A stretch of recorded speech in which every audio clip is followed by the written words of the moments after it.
Labdien! Šis ir pasākumu cikls Mazpilsētas stāstnīca. Mēs atrodamies Talsu galvenajā bibliotekā. Mani sauc Lita Zānberga. Un pie mums šodien viesojas profesionāls fotogrāfs, Krūmu mākslas grupas biedrs, arī Talsu fotokluba biedrs, Dainis Kārklibals. Labdien! Labdien! Varbūt sāksim ar jautājumu. Man mūždien ir interesējis, kad tad jūs īsti esat sācis iepazīt fotoaparātu? To es sāku skolas laikā. Pēkšņi man pēc 5. vai 6. klases radās interese, tāpēc, ka es uzzināju un zināju, ka man mamma ir bijusi fotogrāfa un pirmskara periodā arī strādājusi kā fotogrāfa. Un bija saglabējies vecais plašs fotoaparāts. Un tajā vasarā es izvilku no bērniņiem to fotoaparātu, sameklēju vēl kaut kur kādas vecās plates, un tajā vasarā es, var teikt, sāku mēģināt nodarboties ar fotografiju. Foto vannīšu vietā man bija zupšķīvi, kuros šķīdumi bija attīstītājs un fiksāļi. Un jāsaka, ka tas sākums bija tāds, ka varbūt pirmās plates bija pārgaismocies, gaismoja tur ilgi un dikti un nezinot vispār, kā to vajadzētu darīt. Bet jau pēc dažām dienām jau bija pirmās sekmīgās bildes iznākuši. Bet jūs pats apguvāt vai jums mamma rādīja? Mamma kaut ko viņa rādīja, bet man gribējās viss pašam, un es būtībā empiriskā ceļā izgāju pats cauri visam. Jūs sakat, jums tas bija māmas fotoaparāts. Varbūt pastāstiet par savu māmu, kāds vārds un arī par tēvu. Jā, mamma Hilda Egendorfa. Viņa mācījās sākumā pie Talsu fotogrāfa Galiņa fotomācību, bet pēc tam Rīgā ievērojam Latvijas fotomeistars un fotogrāfijas tēvs Mārtiņš Buslers bija organizējis fotokursus, un mamma, es neatceros īsti cik ilgi, mēneši, 2 mēnešus mācījās pie Mārtiņa Buslera fotografēt. Un ir saglabājusies viena bilde, kur Mārtiņš Buslers ir mamma nofotografējis Rīgā uz soli. Un tad viņi izmācījās un arī strādāja uz viesībām, uz kāzām, gāja fotografēt. Un tas tā gāja līdz izsūtījumam uz Sibiriju. Kurā gadā viņi izsūtīja? Tas izsūtīja jau 41. gada 14. jūnijā, un tad tas viss viņai izmainījās radikāli un var teikt, dramatiski, kā pēc tam viņa tikai vēl ir Sibirijā dažas bildes fotografējas ģimenes locekļus, un tas faktiski arī ir viss, jo bija apstākļi tādi, ka viņi izdomāja, ka naudas pelnīšanai vajadzētu kaut ko citu darīt, un tā viņi vairāk nenodarbojas ar fotografiju. Šis plašu fotoaparāts, tas bija tas pats, ko viņi ņēma līdz uz Sibiriju? Jā, viņi ņēma līdz uz Sibiriju, un veiksmīgā kārtā viņi arī no Sibirijas atgriezās ar visu fotoaparātu, un es varēju atsākt mācīties ar to. Tas bija 10x15 plašs fotoaparāts, un tad nākamais fotoaparāts man bija brālēns, ar ko es filmiņu aparātu sāku ar filmiņām. Tad pirmie kadri bija skolā. Man viens no pirmajiem kadriem bija Valdemāra pilsēta Liepas lūzums. Tas bija jāiemaldos 79. gadā, kur uz tā nolūzušās Liepas stumbra mani klasbiedri tika nobildēti. Jā, viena no pirmajiem kadriem. Zīmīgs notikums. Un jūsu tēvs, kā sauc? Mans tēvs Vilis Karpovalks. Viņš bija gatavmeistars. Un viņam piederēja pirmskara lauksaimniecība, un viņam bija arī pašgājēja kuģmašīna, ko viņš brauc pa Ārlaus pagastu apkārtējiem zemnieku saimniecībām ar klūšanas darbiem. Un pēc tam, kā atgriezās no Sibīrijas, tad viņš strādāja bankā par gatavmeistaru kaut kā, Royal bankā līdz pensijai, un tad viņš aizgāja pensijā. Un kurā gadā atgriezās Latvijā? Viņi atgriezās 56. gada decembrī un 57. gada janvārī es piedzimu. Tad jūs piedzimāt Latvijā? Es piedzimu Latvijā, jā, Valdemarpilī. Un visu savu bērnību pavadījāt Valdemarpilī? Jā, visu bērnību Valdemarpilī un beidz vidusskolu Valdemarpilī. Tātad vienīgā skola Valdemarpils, vidusskola. Jā. Un kādi priekšmeti jums padevās skolā? Jāsaka, lai cik tas nebūtu dīvaini, tad man šķiet vienā anketā es pēc kādas 4. 5. klases bija ierakstījis, par ko es vēlos kļūt par gleznotāju. Un jā, man vairāk humanitārie priekšmeti un fizikas un matemātikas tā mazāk. Bet cik avīzē es redzēju, jūs esat viens no labiniekiem, jo tik publicēts raksts, kad izcilnieki ir pāris skolēni, un tad labinieki arī jūs bijāt viens no. Varbūt, jā. Jā, tad labi mācījāties. Puslīdz labi, jā. Un piezīmes arī? Piezīmes tā īsti, es neatceros, bija jau, bet tāds, kā, ko būtu ko atcerēties par kādiem grēkiem, tā īsti es neatceros vairāk. Un arī mājās labi uzvedāties? Bija nedarbi? Kad uzreiz jāatbild nedarbi, bet tā arī grūti atcerēties, kas tāds varētu būt. Un pastāstiet par savu pirmo darba vietu. Ja nemaldos, tā ir Valdemarpils biblioteka? Jā, tieši tā. Kā tā? Pēc vidusskolas es nevaru izdomāt, kur iet un kur mācīties. Man interesēja kinooperatora darbs vai tāda profesija sākumā tajā pēc skolas beigšanas. Bet to varēja tikai Maskavā, un tas likās sarežģīti un tā. Un kamēr es domāju, tad uzreiz tur vajadzīgi bija bibliotekā par bibliotekāru. Un es pieteicos un 2 vai 3 mēnešus strādāju Valdemarpilī par bibliotekāru. Un tad pirms tam es biju toreizējā padomju karogā sūtījis dažādas bildes. Un savukārt padomju karogā bija vajadzīgs fotogrāfs. Un vienkārši uz izmēģinājumu man uzaicināja, vai es nevēlos strādāt par fotografu padomju karogā. Un tā es pēc tiem dažiem mēnešiem bibliotekā sāku tagadējās tālas vēstīs toreizējā padomju karogā strādāt. Jā, un nedaudz vēl par biblioteku tomēr. Bibliotekārs vaicā bijušam bibliotekāram. Kāda apstākļa toreiz bija? Elektrība vismaz bija bibliotekā? Bija jau viss toreiz. Likās jau kā, tie jau ir jau modernie laiki, jo bija elektrība. Vienīgi tā māja nav vairāk, kur bija, tas bija tieši pilsētas centrā Valdemarpilī, un tagad tur ir vienkārši laukums tādā vietā, kur bija tā bibliotekas māja. 2 stāvi. Atcīmredzot bija avārijas stāvoklī jau toreiz, un tagad viņi nojaukt. Un kā bija pēc skolas sola uzreiz ierauties bibliotekārajā darbā? Jūs sapratāt vispār, kas tur ir jādara, kas nav? Jums kāds mācīja, pamācīja?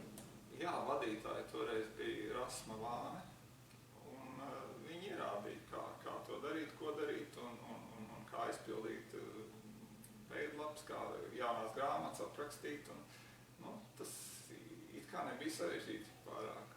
Un man likās interesanti, jo man patīk grāmatas lasīt, un jā, tur es būtu droši vien, ka, ja nebūtu uzaicinājums strādāt pa fotografu avīzē, tad es droši vien, ka vēl kādu laiciņu būtu pastrādājis līdz, kamēr būtu atrodas, varbūt, kur ir tālāk ir mācīties.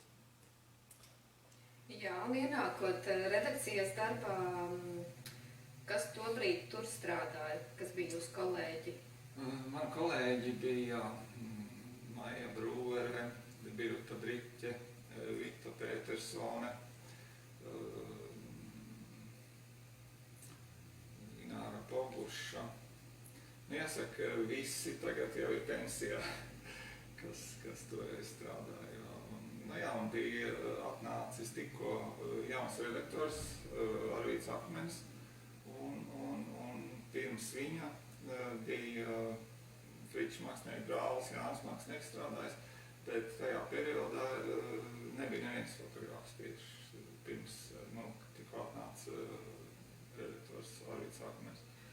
Un tad viņam bija viedoklis, ka vajag fotogrāfs, un tad es tiku uzaicināts. Bet es pareizi saprotu, ka iepriekš vispār nebija tāds. Kādu laiku nebija, štāds bija pirms tam bijis, bet tad sakarā redaktoru maiņām vai tas iepriekšējā redaktoru laikā nebija, kādu laicīgi nebija fotogrāfs, bet tas īsts laiks tikai bija. Labi, un tā, darbā noteikti arī ir gadījušās ķibeles. Varbūt jūs esat kaut kur aizbraucis, safotografējis, atbraucat atpakaļ, un tagad nav vairs ko ielikt avīzē. Vai gadienā tā arī nav gadījies? Ir bijušas tādas ekstremālas situācijas, kad aizbrauc un ir ļoti, ļoti tumšs tur, un es atceros, sākumā nebija izpūles. Un tad bija tāds variants, kā ar ķīmijām, ar attīstīšanu, tad kāpinē to jūtību tai filmai. Un tad tur bija, pāris reizes bija kā, tas bija jādara daudz reizi, tā jūtība jākāpina tai filmai. Un tad uz robežas tika uztaisīts tās bildes. Jā. Tādas tīri tehniskas, kas tagad liekas dīvaini, jā, digitālajā laikmetā viss ir iespējams. Bet jā, bet tā kā ir arī bijis pa tiem daudziem gadiem, kad ir vairāk dubulta ekspozīcijas bijušas, bet tad, kad viena filmiņa liek divas reizes un tad fotografē otru reizi. Bet, cik es atceros, tad ņemot vairāk, ka ir vairāk fotografēts un ir ko izvēlēties, tad attiecīgi no tiem pārējiem kadriem tomēr galā tiek un nav bijis tā, ka nav bijis avīzē ko likt. Kaut arī toreiz tāds ļoti ātrs reportāžs jau gan nebija. Viss darīja laicīgi un nedēļu, 2 nedēļas iepriekš un tā kā varēja teorētiski aizbraukt arī otrais to izdarīt. Jā, vienā rakstā jūs bijāt teicis, kad esat nofotografējis tātad runātā vīrieti grūtainā kreklā, bet kāds ir pieprasījis, ka ir nepieciešams baltā kreklā. Un tad jūs esat dabūjis otrais doties un pārfotografēt? Jā, tādā gadījumā jābrauc ir otrais un jānofotografē, attiecīgi kā ir vajadzīgs, kāds ir vajadzīgs. Es atceros, vēl bija, ka tikko es biju sāc strādāt Padomju karogā un tuvējās partijas konferences, un es gribēju tā moderni taisīt cilvēku tūplānus un nogriezt no galvas augšdaļas un izkadrēt seju un tā. Un tad arī redaktors teica, ka tik atbildīgai tādām partijas lietām tur noteikti jābūt visam ir perfektam, jā, un tad es arī tur laikam braucu kaut ko otrais bildēt, lai būtu tā teikt kokplāns vairāk nevis tik tūplāni. Tad sanāk, jūs tomēr vēlējāties ieviest pārmaiņas, kaut ko no sevis, bet standarts ir standarts. Jā, tajos laikos jau bija absolūti, tu varēji uztaisīt arī savu pašu cenzūru, jo tu zināji, kas iet, kas neiet, ko var, ko nevar, jā, kad tu nevar no augšas bildēt un nevar tiltus bildēt, un kas bija tāda vispār zināma aizlieguma, kas skaitījās valsts noslēpums, un tu to nevarēji vienkārši. Un bija arī tāda kurioza, kā piemēram Sabiles, nobildēja Sabili no Pilskalna, būtībā tur nav nekāds lidmašīnas lidojums, bet arī redaktors teica, varbūt tomēr neriskēsim un nepublicēsim šo Sabiles augšskats. Jā, ka fotogrāfs arī varēja būt bīstams padomju iekārtai? Protams, bija jāievēro šīs noteikumi, un tur nebija varianti, jā. Nedrīkstēja tikt publicēts. Jā, un jūs arī esat publicējis tādu humoristisku sadaļu, skatījos līdz pat 20. gada decembrim, iz tātad privātās dzīves fotoreportāžu. Jūs katru mēnesi to Jā, tā kā katru veidojat? mēnesi, tur jau jāsaka, viss redakcijas kolektīvs to dara. Jā. Viss redakcijas kolektīvs, un kuram liekas kāda interesantāka bilde vai tur dialogs, kur nobildēts ir pazīstams personas, tad pa visiem mēģina izdomāt tos parakstus attiecīgi. Bet vai šie personāži, kas ir tikuši šais bildēs, nav kādreiz sūdzējušies, kad nevajadzēja, kad... Līdz šim nav tas bijis. Nav bijis? Nav bijis neviens sūdzības par privātās dzīves to Ļoti labi. apus, jā. Tātad tālsinieki saprot humoru. Viss kārtībā. Jūs arī esat pieredzējis barikāžu laiku un arī pat saņemat, ja nemaldos, atzinību. Jā, barikāžu medē. Es jāsaka, arī kā žurnālists, es braucu vairākas reizes fotografēt tos barikāžu notikumus, un ir arī publikācijas par barikādiem grāmatās, un mēs tās vēstīs arī diezgan daudz esam publicējuši tās. Un kāds jūsu viedoklis, kāda Latvija bija pirms tam un kāda ir izveidojusies pēc tam? Vai varat izstāstīt Tas ir pirms atmodas un pēc atmodas? Jā. Es to vienkārši nevaru salīdzināt no tādu viedokļu, ka dzīve totalitārā režīmā un dzīve brīvā demokrātiskā, tās ir pilnīgi, absolūti divas dažādas lietas, kas nav salīdzināmas, jā, jo daudz to es pat domāju nenovērtēju, ko nozīmē dzīvot, brīvā demokrātiskā iekārtā un valstī. Tā kā, jā. Un sanāk, ka pēc šī 90. gada, 90. gados jūs varētu sākt fotografēt un publicēt bildes, kādas jūs vēlaties. Jā, protams, un sākumā jau arī bija tā, ka likās, ka pilnīgi viss to varēs darīt, jo 90. gados mēs varējām fotografēt tur, kur tagad ir grūti vai neiespējami. Piemēram, es atceros gaļas kombinātā, mēs fotografējām viss skats, mēs varējām bildēt, ko vēlās, un jautājums, vai pats tu gribi kaut kāds tur šaušalīgs skats fotografēt. Bet tagad jau ir tā, ka vienkārši īpašnieki tev nelaiž vairāk savā īpašumā iekšā, un tu to nevar darīt, jā, no tādu viedokļu. Bet sabiedrisks, politisks noris vai tā, tas jau ir cits.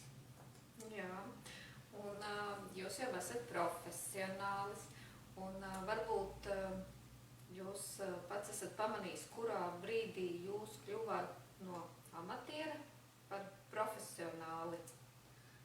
Es domāju, ka tas varēja būt tāds, kad es mācījos kultūras darbinieku tehnikumā, kinofoto nodaļā, un varbūt ne tik daudz tā skola un ne tik daudz tās mācības, kā, kad būtībā es iepazinu visu tā laika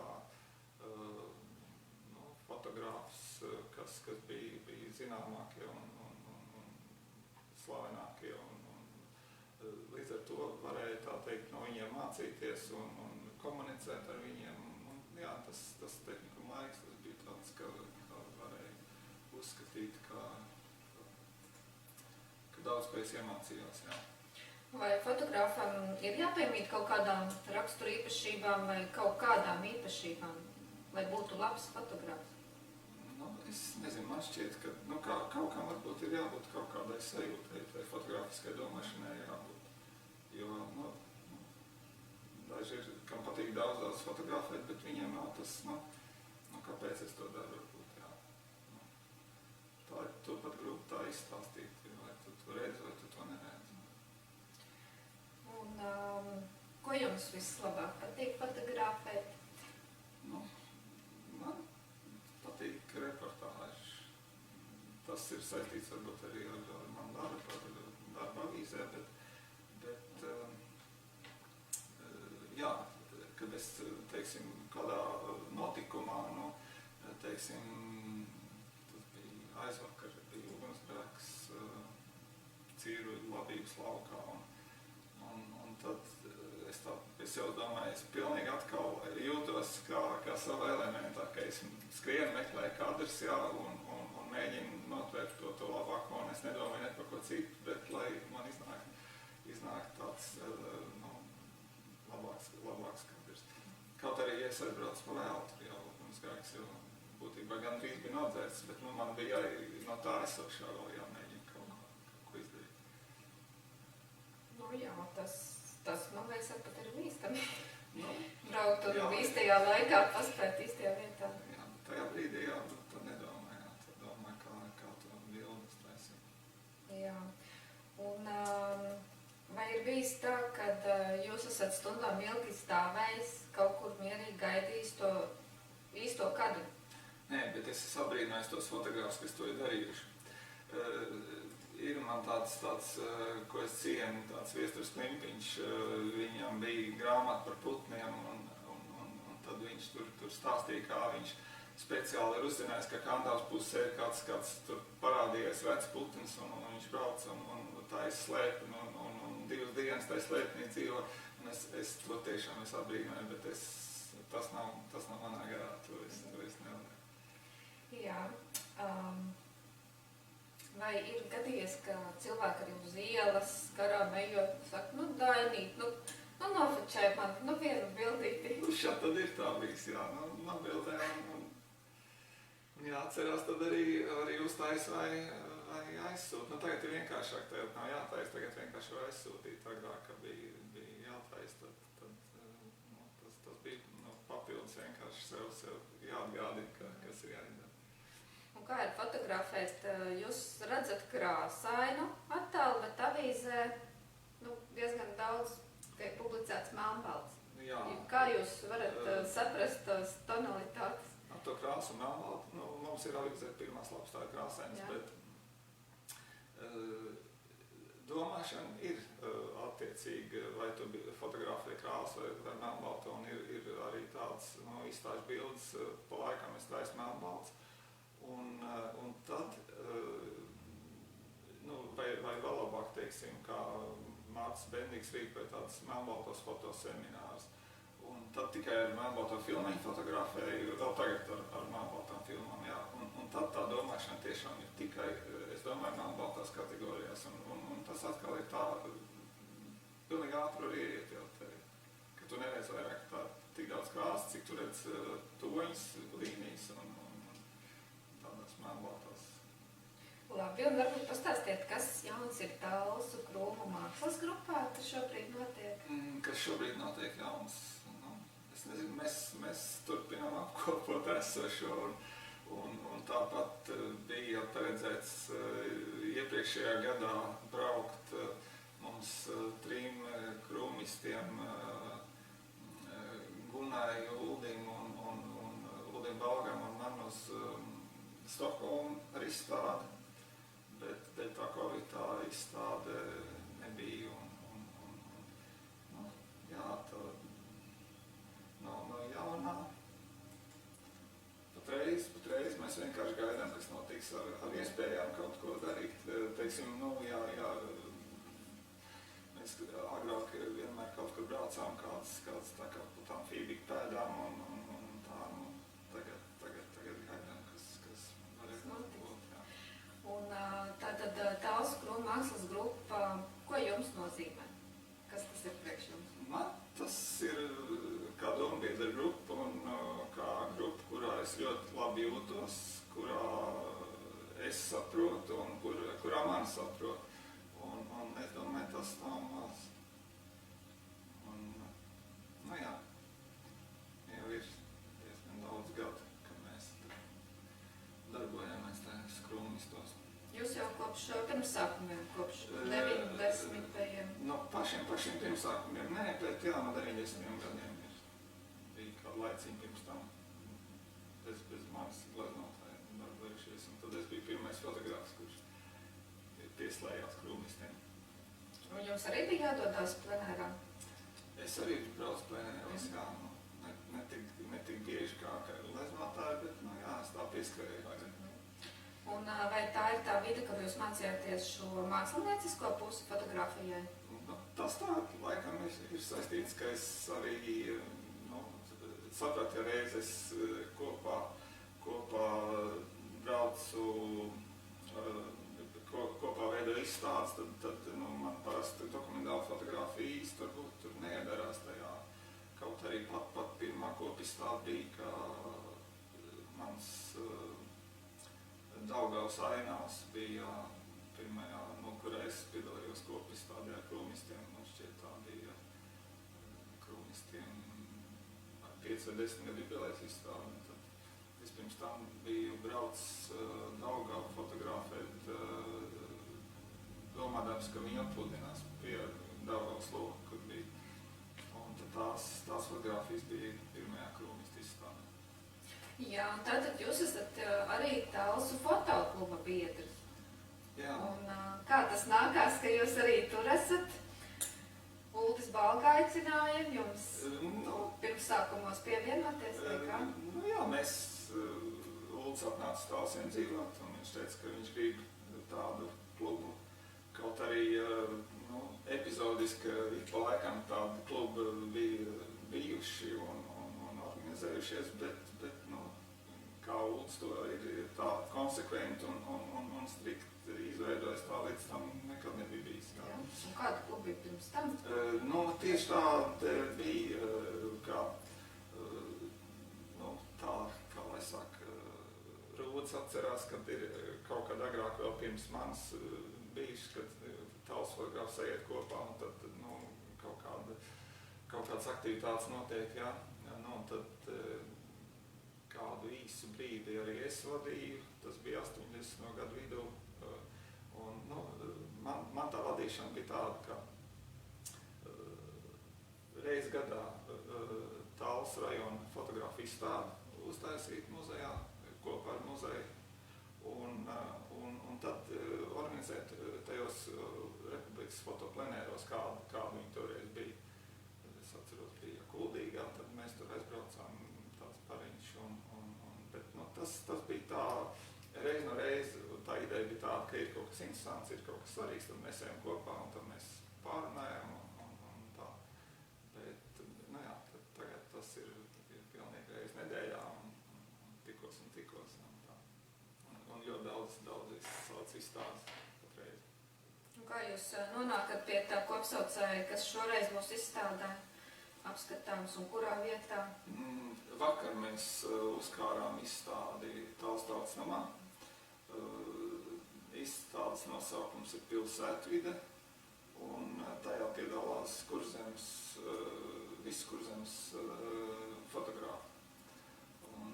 Tad tāds garāks process bija katram jāiesūta 3 fotogrāfijas, un tad katrā rajonā vērtēja tās bildes, izņemot to rajonu, ko paši pārstāv.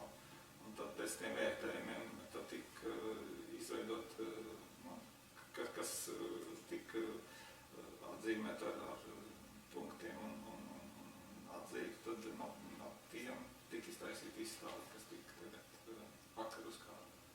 Jā, tātad laipni aicināt apmeklēt Talsu tautas namu un apskatīt Talsu fotoklubu organizēto izstādi, kas skar visu Kurzemi. Visu Kurzemi, jā, Pilsētvide. Jā, un jūs esat arī tātad biedrs Latvijas žurnālistu savienībā. Tagad saucās Latvijas žurnālistu asociācija. Jā, žurnālistu asociācija. Un arī biedrs Mākslinieku savienībā. Un ko jūs arī šajās savienībās un asociācijās? Jāsaka, nekāda aktīva dalība es neņēmu nevienā, ne otrā, bet žurnālistu asociācija tas arī bija svarīgi, ka ir jābūt spēcīgai žurnālistu asociācijai, lai varētu valsts attīstīties pēc iespējas brīvāk un demokrātiskāk, un es to jau no 93. Es neatceros īsti, kurā gadā pirmoreiz bija Dānijā, uz žurnālistu savienības aicinājumu, kurā tas tik, kurā varēja šīs atziņas gūt, kad ja būs stipra žurnālistu savienība, būs arī stipra demokrātiska sabiedrība. Un tas tāpēc arī man tā ir bijis svarīgi arī iesaistīt. Jā, un runājot tagad par izstādēm. Tātad jūs aktīvi piedalāties dažādos fotokonkursos, izstādēs, un varbūt pastāstiet par pieredzi ārzemju izstādēs, varbūt par pirmo pieredzi, jo tas kurā gadā notika? Pirmā pieredze bija 95. gads, kad mēs braucām krūmisti uz Dāniju. Un jā, tas bija mēs ar pilsētas busiņu, pilsētas domas busiņu braucām un izstādījāmies. Un tā bija arī laikam pēdējā reize, kad es dokumentālo fotografiju biju kopējā izstādē taisījis. Man izstāde saucās Sniegkrits Tausos, bet tas sniegkrits bija tāds, kā ļoti tāds poetisks bildes bija ar to, ka sniegs sāk krist uz lapām, nebija vēl lapas nokrituši, un tad no tās sērijas tā izstāde man bija, un tad ļoti labi mūs uzņēmdāja, un pēc tam mēs tikām aicināti vēl vairākas reizes pēc šīs 95. gada. Kur vēl jūs esat bijis? Tādi spilgtākie iespaidi? Tad viena no spilgtākiem iespaidiem bija ar Latvijas fotogrāfiem. Tad Latvijas fotogrāfu grupa tika uzaicināta uz Dienvidfranciju, uz Eksu. Un tad tas bija 97. gads. Un mēs braucām paši ar īrēt mašīnu cauri visai Eiropai uz Dānijas, uz Francijas dienvidiem, un jā, tur man bija jau tas autortehnikas veidotie darbi, ko es melnbaltās bildes tonēju, burzīju, un tas jau bija kaut kāds tā nosacītā fotografija. Tā mēs piedalījos tajā Francijā. Cik jūs bijāt cilvēki mašīnā? Mēs bijām 7. Bodžijā mēs toreiz no īrējām un braucām. Un tas bija tā diezgan iespaidīgi. Jā, brauciens ar noteikti karš. Brauciens ar bija interesants, jā. Pirmā reize tā teikt brauc ārzemēs. Mēs 2 braucēji bijām, tad mēs mainījām. Jā, un raugoties uz personāla izstādēm, kādas esat veidojis, man radās iespējas, ka šīs izstādes ir kā pēdas, kas ir palikušas jūsu dzīvē vai jūsu dzimtas liktenī. Varbūt jūs varat pastāstīt, kā jūs nonākat līdz personāla izstādes tēmai? Tas varētu būt pat savā ziņā nejauši. Es pēkšņi izdomāju, kas man ir tāds interesants par šo tēmu, un pirmā lielā foto izstāde bija, personāla izstāde bija Tāls noskaņās. Un tur arī tas bija saistīts ar vairākiem faktoriem, kad krāsa fotografija bija iespējama, jā, kad man bija jau kaut kādas tāls visādos gadlaikos un viglās un sabildēts. Un tad likās, ka ir tā reize, ka to visu varētu apkopot un uztaisīt izstādi. Tā bija tā pirmā lielā tāda personāla izstāde. Un pēc tam nākamā bija tās nosacītās fotogrāfijas, ko es stāstīju par tām grozītājām un tonētājām. Un tā saucās Varbūt. Bet kā jūs izdomājat šo burzīto tehniku? Tas bija varbūt saistībā ar krūmistu, kad likās, ka man arī kaut kas vajag radīt tāds savu autortehniku, un tā viņa kaut kā izveidojās. Bet kā tas notiek? Jūs paņemat fotopapīru? Tā tehnika ir iespējama tikai vecajā analogajā tehnikā, to nevar digitāli nekādīgi, jo tas ir uz fotopapīra, un fotopapīra ir 2 veidi, tas klājums uz plastmasas un uz papīra. Un uz plastmasas tas nav iespējams, bet tas ir tikai uz papīra, un tad fiksējot un tonējot un pa šķīdumiem mērcējot, tu vari attiecīgi manipulēt to papīru un izveidot pēc savas patikas, ja, ko nevar nekādā ziņā digitālā veidā izveidot. Tas ir, katra bilde ir unikāla un katra bilde ir atsevišķa. Un vēl bija tāda izstāde Saikovas sāģa. Senākovas sāģa, jā. Senākovas, jā. Senākovas sāģa, jā, tā bija ar to izstādi ar Latvijas fotogrāfiem. Es piedalījos Vīnē, Austrijā, 85. gadā. Mēs ar Ilzu un manu mammu aizbraucām uz viņas izsūtīšanas vietām. Un tas ir Sibirijā Senākavā. Un tad tā, ko es tur fotografēju, un pirms tam, ko mans pusbrālis Ilmārs Kārpovs bija fotografējis tajā izsūtīšanas, no tām kopēji izveidoja izstādi Senākavas sāģi. Un kā bija atrasties šajā vietā? Bija tāda sajūta. No vienas puses it kā likās, kā mamma stāstīja, ka nekas liels nebija mainījies, bet no otras puses jau bija mainījies, jā. Ceļš bija tāds, ka var izbraukt, nevis iestikt, jā, bet no tās mājas šķietam daudz nebija. Zemnieces bija pazuduši no tāds vieta. Tā mēs gribējām sarunāt, kur mēs palikām pa nakti, lai viņi atbrauc uz Latviju, bet viņi teica, ne, viņai ir labi tāpat. Jā. Un 2006. gadā jums bija izstāde Valdemārpilī, savā dzimtajā pusē. Kā vietējie iedzīvotāji uzņēma jūs? Vai viss bija labi, vai tomēr kā? Nē, uzņēma labi un bija jauki un Valdemārpilī arī gribējās, jo tā jau bija, kad tā laika, kad es sāku tāls vēstī strādāt, es jau tai Valdemārpilī mazāk, bet tas nenozīmē, ka man tomēr tā bērnība pavadīta un man Valdemārpils ir ļoti tuvu, un tagad es atkal dzīvoju Valdemārpilī, un tāpēc gribējās, uztaisīt. Tā arī bija tāda tīra uz noskaņām, uz sajūtām veidot izstādi. Jā, un nesen atklājāt izstādi šeit Talsgalvenajā bibliotēkā, izstāžu zālē, Talsu rallijas. Varbūt pastāstiet, kā jūs izveidojāt šo izstādi, cik gadu garumā tapusi? Talsu rallija izstāde ir diezgan daudz gadu garumā tapusi, un rallijas tās, es varu teikt, no visiem sporta veidiem, kas man visvairāk fascinē un visvairāk aizrauja, es viņā kaut ko atrod tādu īpašu, kas nav citos sporta veidos, jo tas ir tāds tā kā uzplaiksnījums un kas var attiecīgi izraisīt cilvēku tādu mirkļu sajūsmu un atsaucību.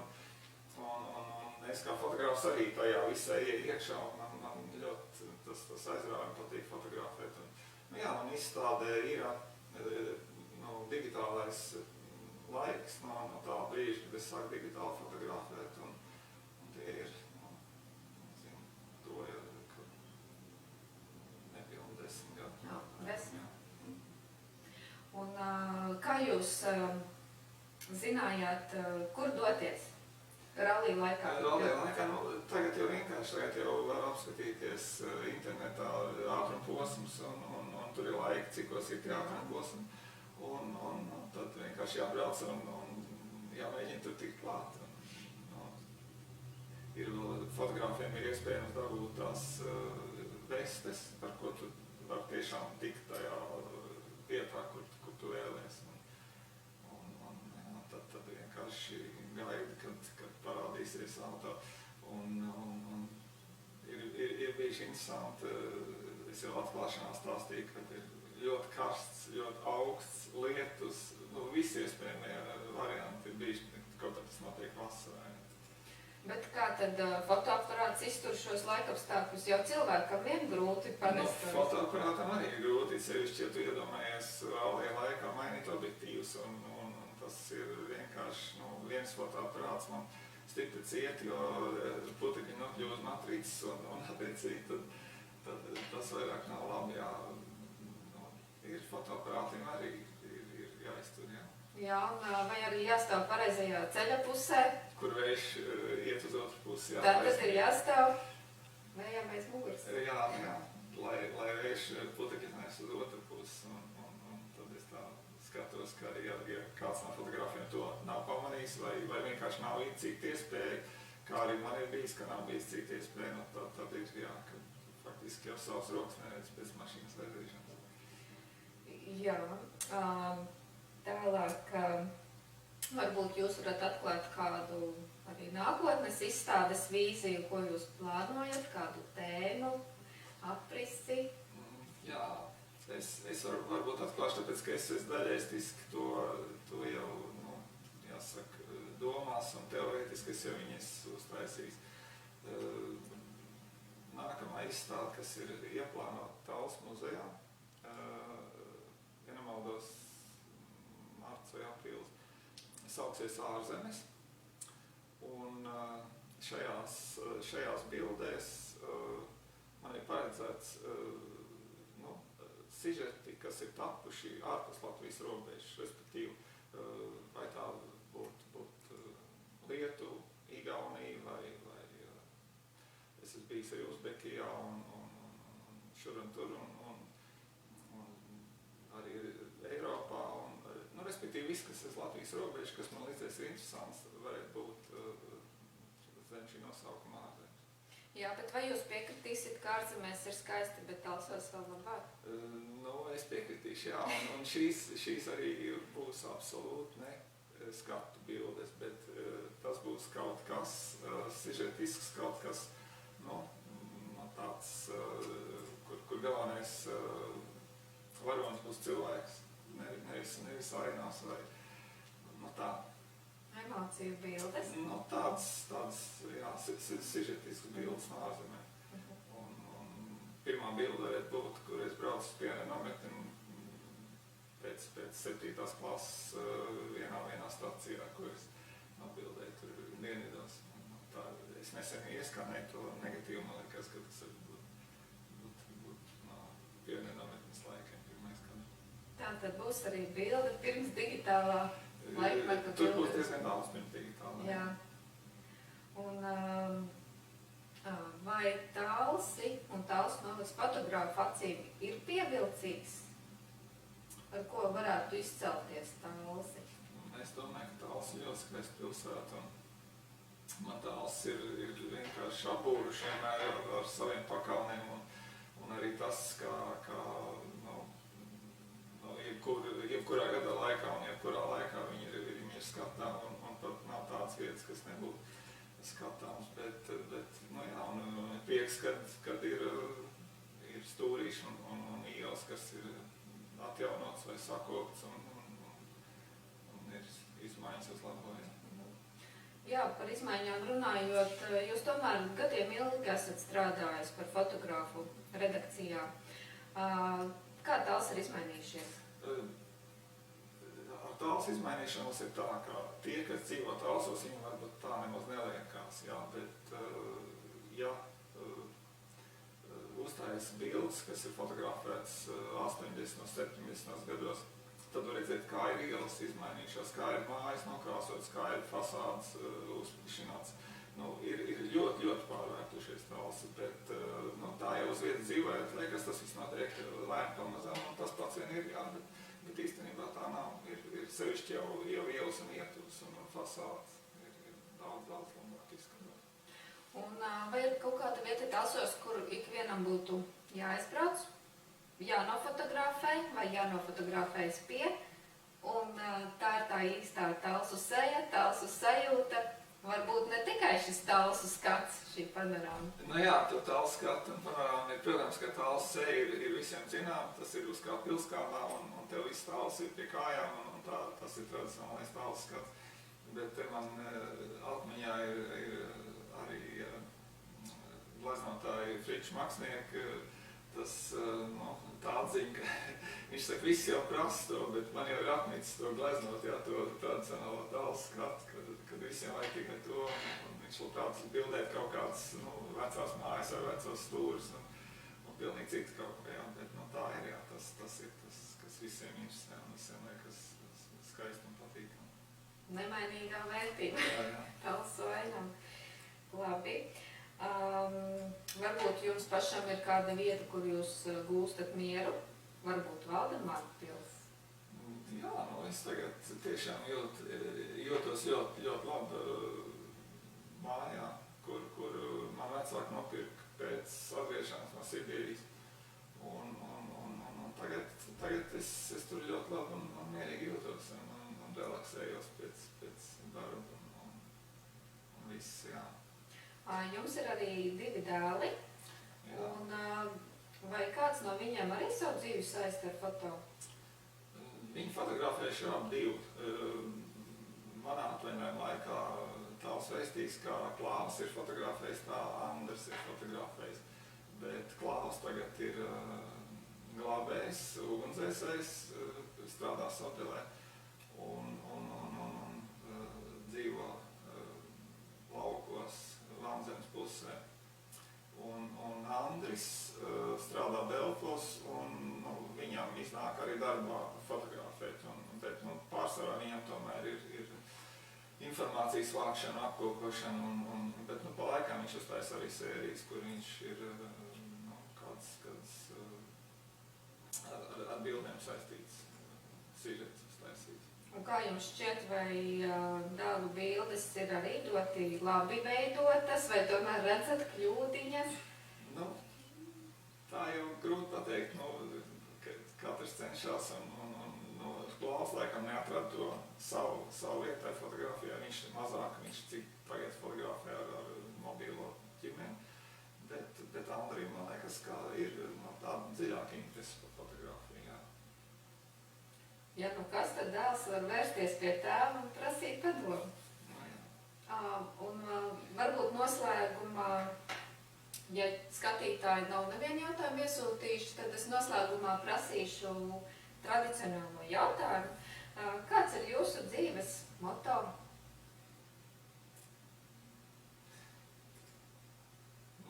Es nezinu, šķiet, tas ir absolūti vienkārši, ja, bet nedara citiem to, ko tu negribi, lai tev